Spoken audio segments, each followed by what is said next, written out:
Are you living the life that you actually want to live? Or are you just living the life everyone else wants you to live? It's a dangerous question. It might be a heavy question. It's a complicated question. I'm not promising simple answers, but I want to have an important conversation because every single day you and I are trying to move towards something. And we need to ask ourselves, is that something the thing we really want or were designed for? Because if not, chances are you're going to end up unhappy, frustrated, and bitter, which isn't going to make you a better husband, father, wife, mother, friend, son, daughter. There is a lot wrapped up in this. And today what I want to do is unpack what I think is the invisible force that's holding you and I back from the life we truly were meant to live. Press deep into some of these heart questions. And my hope is by the end of the episode, pull out of you what that life is that you truly want to go after, bring you clarity, conviction, and maybe some permission to live the life you were truly designed to live. If you want to get philosophical, then I think you're going to enjoy this episode. Let's discuss.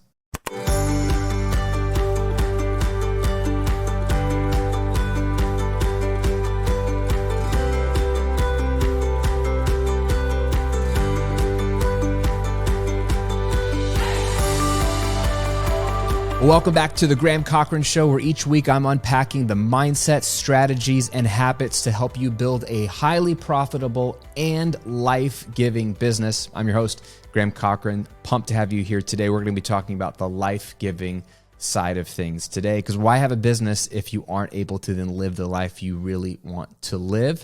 If this is your first episode, glad to have you here. If you're watching on YouTube, glad to have you there. If you're listening on your favorite podcasting app, I appreciate you just as much. Wherever you like to ingest this show, I'm just grateful for you tuning in and hope you've enjoyed all the episodes we've been dropping lately, both the guest episodes and the solo episodes as well. I have a ton of incredible content already in the can. I cannot wait for it to drop for you. We've been recording, then interviewing, and I have some major A players coming on the show to just drop wisdom bombs. So get ready. If you haven't already been enjoying the guests I've been bringing on this year, it's going to continue to just be truth bomb after truth bomb and wisdom explosion on the show. I want to give you something practical today before we jump into the philosophical, and that is my 30-day online income jumpstart guide. I like to give people a 4-week checklist to just launch. If you've been kicking the tires of this is the year I want to launch my business, or this is the year I want to get into the information product space, or I want to become a coach, or I want to add some kind of passive income element to my service-based business, but you just haven't started, you're waiting to have all the pieces and all the information, you don't have to wait. You don't even have to join my course or my membership or anything else. If you just want to start, I want to give you this free resource that will give you a 4-week guide and checklist to go from zero idea, 0 followers online, 0 customers, to putting money in your pocket in 30 days. It's not life-changing money, but it'll be a life-changing process because you will have conquered your fear and you will have done what most people never do, which is take action and put an offer out in the marketplace and make a sale or 2 or 10. So if you want this guide, that kick in the pants, it's not a lot to read. It's just a lot to do. If you're serious, you can do this. Just go to grahamcochran.com/jumpstart. If you're watching on YouTube, I'll link to it below as well and get my 30-day online income jumpstart guide. That's grahamcochran.com/jumpstart. Okay. I want to unpack something that's really important to me. And actually, you can tell me if you're enjoying this content or not, because I am knee-deep in writing book number 2. It'll be out in 2024. And we are talking about more than just business in this book. I feel like called to talk about life because business is always been, for me, as much as I love it and am good at it and have had a lot of success in it and have tried a lot of different things in it. Hey, we'll get back to the episode in just a moment, but I wanted to give you a gift for hanging out with me in today's episode. I want to give you access to a free on-demand video training to teach you how to build your first $1,000 of passive income in just 30 minutes a day.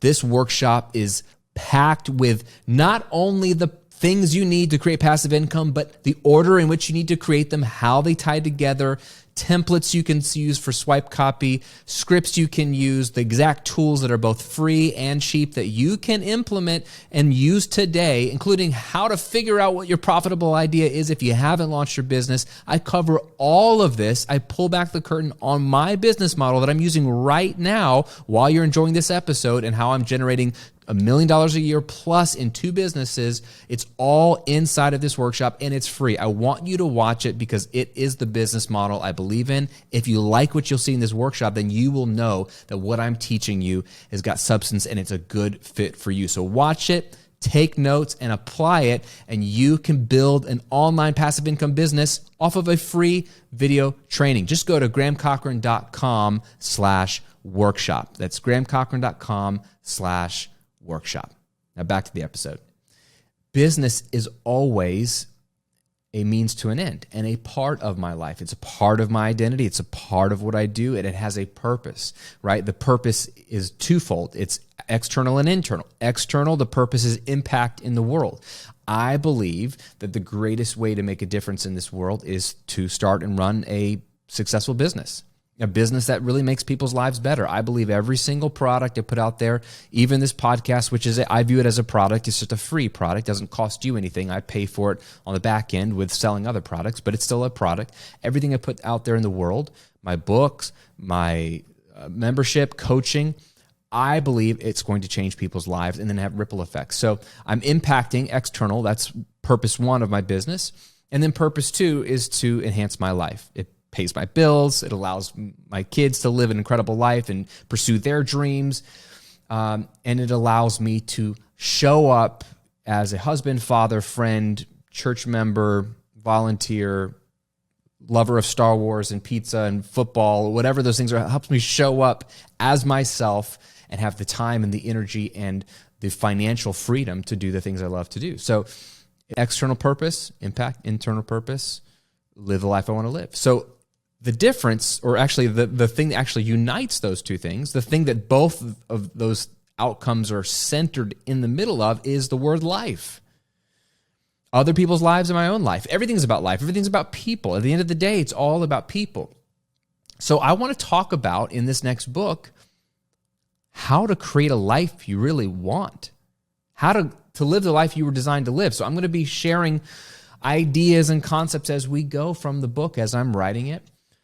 And this is going to be a beautiful, living, iterative process. So you're going to have to tell me what you like and what resonates with you as you listen to this episode and future episodes, as I hint at stuff that's going to be in this book. And it'll help me know what's going to be a big part of the book and what isn't. So just planting that seed for you. And don't worry, you'll hear a lot more about the book as it comes out. But I want to tell you a story where I realized that I was not your typical person. And maybe you'll resonate.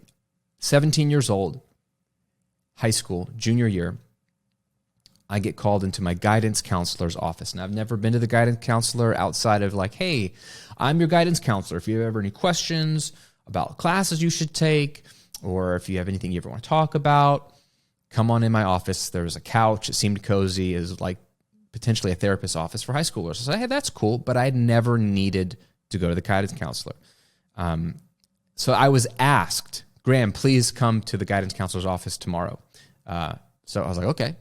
Sit down in the guidance counselor's office, and she begins to ask me about my college ambitions. Where do you want to go to school? What do you want to study? And I said, oh, well, I'm not going to go to college because I'm going to be a rock star. And I'm serious. Like, I'm actually going to pursue music. Feel like it's my calling, my gifting, and you don't need to go to college to be a rock star. And it sounds like a delay of 4 years. I might as well just go do the thing I feel called to do. So those are my college plans, to not go, in not so many words. And I'll never forget what she said. She said, oh, well, Graham, let me explain something to you. By the way, if anybody ever says, let me explain something to you, buckle up. She said, Graham, we are a college preparatory high school.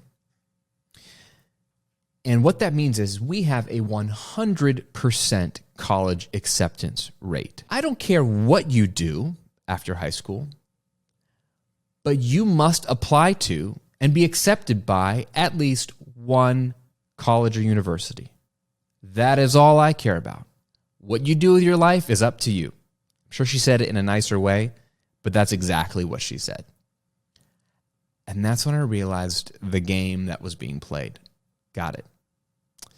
You don't really care about me, my dreams, my giftings, my calling, my bent, my personality. You're in the business of the school's agenda, which is to maintain its 100% college acceptance rate. So they're a business. It was a private school. I get it. Totally get it. So yeah, I applied to a college. I got in. Only applied to one, got into one. And you know what? My parents kind of backed it up. They said, hey, we love you, love your music. We support you, but we've saved money for you to go to college. Your grandfather saved money for you to go to college, and we would really like you to go to college. You can pursue music while you're in college, after college, but we think it would be wise for you to get a college degree. And we've saved money, so please go to college. Got it, Mom and Dad. This was like my first real brush up with the real world of, oh, there is a path that everyone wants me to follow. There is a path that is esteemed as the right path. And the moment I showed a little bit of a deviation from that path, warning signs went up around the people that love me and care about me. And that was insightful, frustrating, but insightful. It's frustrating because you want to go the path you want to go. It's also frustrating because you don't really want to be on the outside. I mean, very few of us have that internal rebellious nature. Some of us do, but I think we all want to be accepted and we all want to be, welcomed into the community, even if that's just your family or friend circle. But when that friend circle or family group has a prescribed path and it doesn't seem like the path you want to take or should take, it causes friction. This also happened in the Great Recession years later when I lost my job. We had moved to Florida. We were starting my first online business. We were on food stamps. I had a baby, had a mortgage, a young wife, young family. I've shared this story a lot. I wrote about it in my book, How to Get Paid for What You Know. It was a dark time, but what was adding to that pain was bumping into family members and friends at Christmas, Thanksgiving, and they would ask, have you found a new job? And the answer was, nope, I'm not looking for a new job. And the question was, why would you not look for a new job? You're broke. You're on food stamps. Aren't you responsible? Yep. I'm just trying to start a business. And it just was clear that I was off the prescribed path. If you're a fan of The Mandalorian, they were the real Mandalorians. And they had been telling me this is the way, and I was very far from the way in their eyes. It was embarrassing. It was hard. You want to be approved by the people you love and respect, but you also can't deny who you are and the callings you feel are put on your life. Now, there are a few things in life that I believe are worth following that are prescribed. I feel like there's some moral prescriptions. As a person of faith, I believe there are some key things that are a very narrow path that Jesus talked about, the narrow path that I want to walk on, even if it's not what my first desire is, because not all my desires are healthy. So don't mishear me. But what we're talking about here today is actually your God-given design. And when that rubs up against what everyone else is doing, it causes problems. The invisible force holding you and I back from the life we want to live has got a name, and it's called conformity. Most people, I would argue, are not living a life anywhere close to the life of their dreams. Their careers, their relationships, their health, their finances are not at all what they hoped they would be, and the reason is simple. They have conformed to the pattern of everyone around them. And if you look at everyone around you, they ain't happy. Marriages aren't lasting. Kids are growing up either in a fatherless home or a broken home, or even if they have two loving parents that have provided for them financially, those parents are mentally and physically and emotionally knee-deep in the middle of their career and paying their big mortgage and all of their stuff that they can't show up and mentor and father and support their children. So everything's falling apart. Financially, we're a mess. Businesses are a mess. It's not working. And yet, everyone continues to conform to what everyone else is doing, even though it's not working. And here's the thing, is it's because we don't want to conform. None of us actually want to conform. Like, sign me up for conformity. That's what I want. We just do it by default. We do it because it's convenient. You don't have to exert any effort to conform. It's like the default path. Like, literally, we are in a river. It's already flowing. It's the current of conformity is very strong. And you're in it. And if you just relax because you're freaking exhausted by everything you're doing, you're going to flow right along with everyone else in this current of conformity. It's strong. No one wants to swim against that current. It's exhausting. Also, it's safe to conform. When you conform, your head is down and you look and sound and act like everyone else. You blend in, and we are wired for safety as human beings. The moment you do something different than what everyone else is doing, you get noticed. If you're an introvert, you probably don't like that. Even if you're an extrovert and you don't mind the attention, it's usually negative attention because people want to pull you back into the flow. Like, hey, that's not how we roll. We're all doing this. Keep your head down, bro. Stop trying to get on Instagram and talk about how much money you make or how to grow a business. Why do you have to talk about working so few hours? Why do you have to talk about your faith? There's conformity in everything. I've literally had business people say, stop talking about your faith online. Okay, bro, that would be like ignoring the fact that I have a wife and children. Don't talk about your family. Act like you don't have a family. That would be like, what? That's literally my life. I'm in relationship with him. So I'm in relationship with God. I'm going to talk about God. It's like they don't understand, but they want me to conform to the way they think is strategic to be a business online. And the moment you do anything different, people want to pull you back in. So we conform out of convenience. We conform out of safety. But here's what we get in exchange. Convenience and safety. That's it. It is more convenient to conform, so that is a benefit. And you will be safe if you conform. But what are you giving up? It's all at the expense of living the life you truly want to live, the life I think you were designed to live. It's a heavy and expensive cost to make that exchange. So let me define conformity for you. Here's what the definition of conformity is. Two-parter. 1, compliance with standards, rules, or laws, and behavior in accordance with socially accepted conventions or standards. Now, rules, governmental rules, we should comply. We should conform, right? I think there's moral law. If you're a person of faith, there's a reason why God has certain laws in place. It's the way life works best. It's the way marriage works best. It's the way a relationship works best. It's the way money works best. So I'm going to conform to those standards. But here's the deal. Most of the standards are socially accepted conventions. And so to conform is to just behave in accordance with that. And I'm questioning a lot of what's socially accepted. I don't see it working out for other people. Just a casual glance at the world and the world's choices and the world's results would tell me I don't like the results they're getting. There's more depression than ever. There's more relational trauma than ever. There's more emotional damage than ever. Families are falling apart. Feels like our country is falling apart.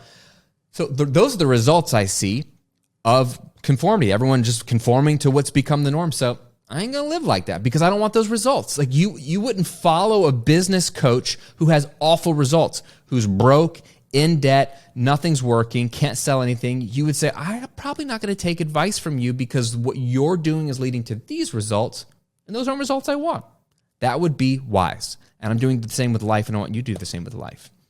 But here's the problem is we have these pre-written beliefs. We have these scripts about what success or life should look like. That's why my guidance counselor pushed me to college because her script was everyone should go to college, and it was important for the school that everyone go to college.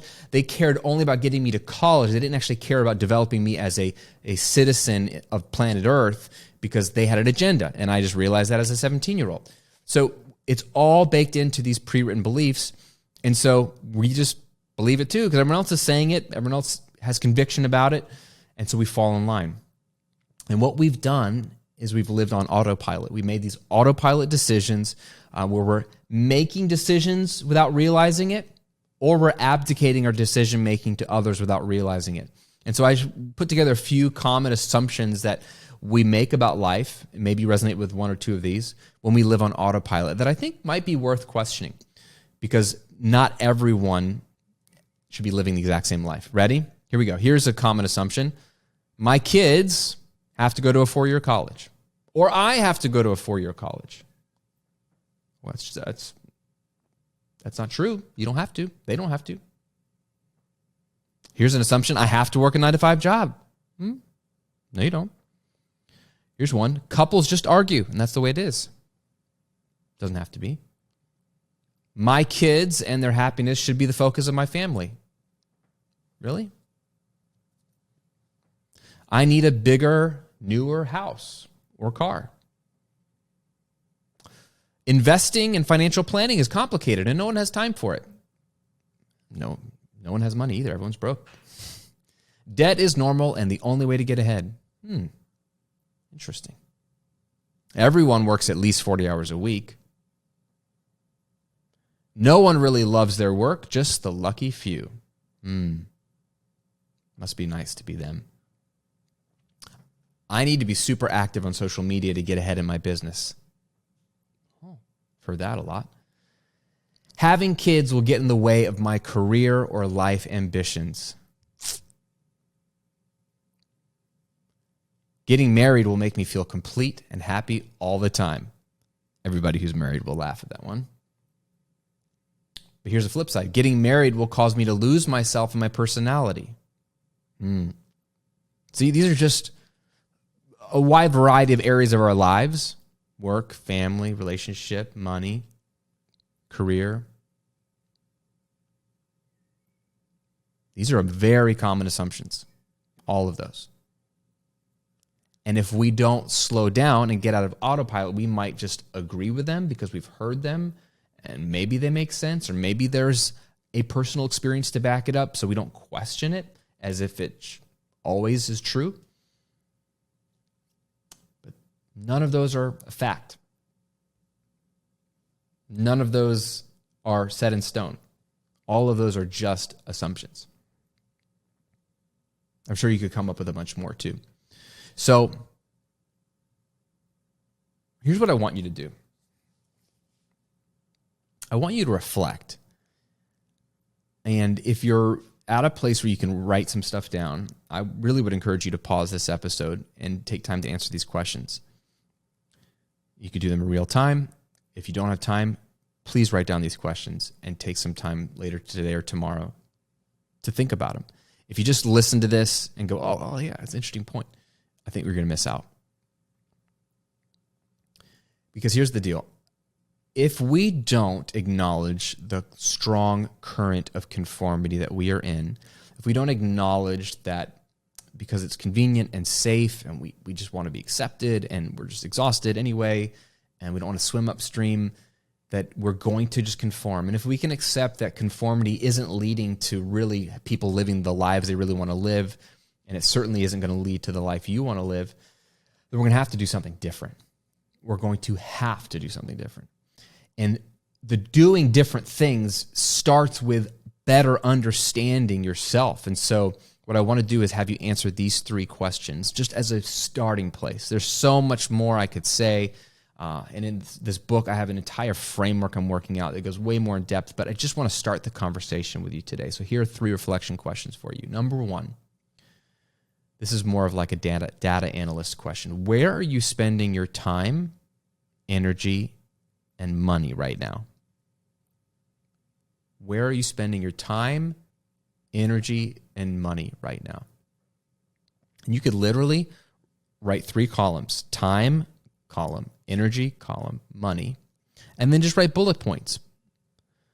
In this season right now, and no judgment, like, you know, everyone's in a different season, and there are things that we do that are necessary for a season. So I'm not saying that you need to completely turn your entire life around. Like if you have a little children, that's going to take up a lot of your time and energy and maybe money. And it may be exhausting, maybe not what you want. You don't just throw your kids out. That's not what I'm saying. You're not like, yeah, Gramps said don't conform, so I'm going to kick my kids to the curb. You're in a season, a tough season. It gets a lot easier, by the way. So I just want you to find out where you are. So List all the things that immediately come to mind. Where are you spending most of your time? How are you spending most of your energy? What about money? So if you look at your calendar and your bank account, you'll know a lot about what you value or what has your heart in this season, good or bad. Okay? This is get honest. Look at your calendar, look at your bank account. And again, don't judge yourself. Just get the data, right? Get the data. I can say that I'm not busy, but then if I look at my calendar, I'm like, oh my gosh, that's a lot of calls. That's a lot of people I'm connecting with. That's a lot. Oh my gosh. And then the TED Talk, and then I'm writing a book, and I'm spending a lot of energy doing all these things. Wow. Sometimes you have to see it in writing to be faced with the reality of where you are. Okay, so where are you spending your time, energy, money right now in this season? Number 2, do those pursuits line up with your values and your dreams? Values and dreams are two different things. They're related. They're two different things. Values determine what you will elevate and what you will say yes to and what you will say no to. I value my family, my faith, impacting others. I value wealth and financial freedom. I value travel, seeing the world. I value raising kids who are secure in their identity in Jesus and in the way he designed them to be and their giftings and their callings. I value food, a good meal, slow meal with good friends and family. I value rest. Does my time, energy, and money audit, does that line up with those values? Some not so much. What about your dreams? I have an entire chapter in this book dedicated to dreaming. Because dreams bring up a lot of conflict in our heads. We've all had an interesting journey, and we've either had dreams crushed, dreams not come to fruition, or we've had a lot of success with our dreams. We're all in different spectrums, but at the end of the day, we're all dreamers. We all start out that way, at least. What do you dream about? If you were the smartest person on the planet and infinitely resourced, what do you dream of doing, being, having? Even if one dream comes to mind, just ask yourself if how you're spending your time, energy, and money right now lines up with that dream and lines up with your values. Just journal the question out. Do those pursuits line up with your values and dreams? If not, just unpack why. What do you see? Mourn if there's some sadness there. If they do line up, celebrate. In what areas do they line up? If it's a mixed bag, acknowledge both. And number 3, if you have a big dream you're pursuing, maybe it's launching a business, maybe it's getting married, maybe it's raising a family, starting a nonprofit, maybe it's taking that trip of a lifetime, whatever. If you have a big dream you're pursuing, do you know why you want that dream? I'm sure you know why on a surface level, but have you really asked yourself why that matters? For example, I have students who've launched a business and maybe they're making $80K, $100K a year. They want to make $500,000 a year. It's a great dream, but why? What would making $500,000 a year, what would 5Xing your business do for you? Like, why? It's just a means to an end. Like, why the money? What is it you really want? These are the questions we need to be asking ourselves to better understand ourselves, to better know how to go out and create a life that's designed, a life that we care about, a life that lines up with our values and our personality and our giftings and the way we're wired, not someone else's life. And listen, even if you don't think you know what your dreams are, I think you intuitively know what you want. I love Bob Goff. I got to hear him speak at a mastermind event in January, but he's hilarious and very insightful. And he has this great line, and I think it's his book, Dream Big. He says, for years, you've already been quietly curating your life without knowing it.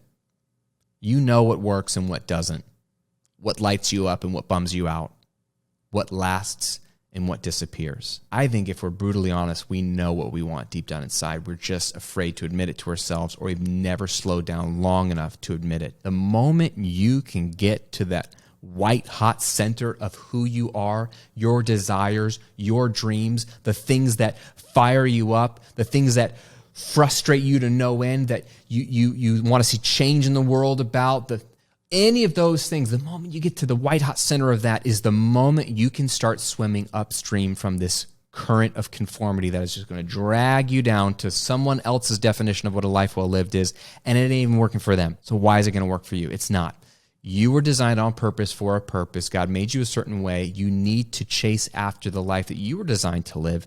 And it starts by pushing back against this invisible force of conformity, getting honest with yourself about what you value, what your dreams are, what your desires are, and then beginning to take steps of action toward intentionally living your life and reaping the benefits thereof. I hope you take time to answer those questions. Leave me a comment below if you're watching on YouTube. Let me know if this resonated with you at all, and if so, what part. I want your feedback. It will help me out a lot. I can't wait to share this book with you. I think it's going to change millions of people's lives, and I think if you want to, you can be a huge part of that when it comes out next year. So I'm excited for that. If you're listening on Apple Podcasts or Spotify, grateful for you as well. I hope you take time to sit down and write those questions out and answer them and journal them out this week. I think they can completely change your life. Grateful to have your ear today. If this has been fun, let me know. And of course, don't walk away without grabbing your 30-day online income jumpstart guide so you can get some practical training to start making money 30 days from now. It's free, grahamcochrane.com/jumpstart. All right, my friend, that is it for today. I will see you on another episode real soon.